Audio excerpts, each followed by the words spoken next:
আপনাকে এতগুলো ধন্যবাদ আজকে আমার সাথে এভাবে দেখা করার জন্য। আমাদের মা বাবা যখন আমাদের বিয়ের কথা বলতেছেই তো চিন্তা করলাম আমাদের একে অপরকে আরেকটু বোঝা উচিত। তা তো ঠিক।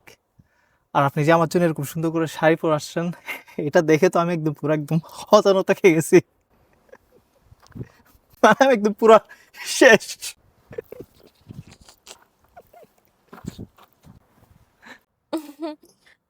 কিন্তু আমার কোন জিনিসটা দেখে আপনার ভালো লাগছে?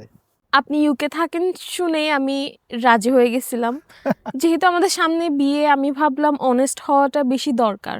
এতদিন পর আমি বুঝতেছি যে ইউকে থেকে আমার কোনো না কোনো লাভ হয়েছেই। হুম। আপনার কি আমার খুব বেশি ভালো লাগছে জানেন? আপনার চোখগুলো।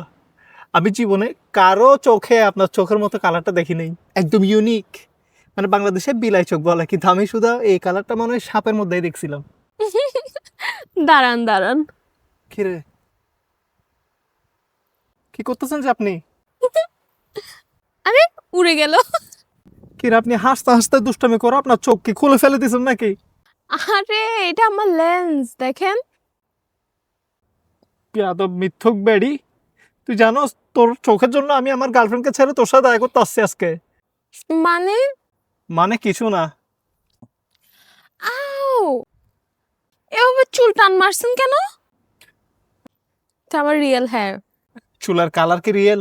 এটা 20,000 টাকা দিয়ে করেছি কালার। আমি আসলে শেষ, একদম শেষ।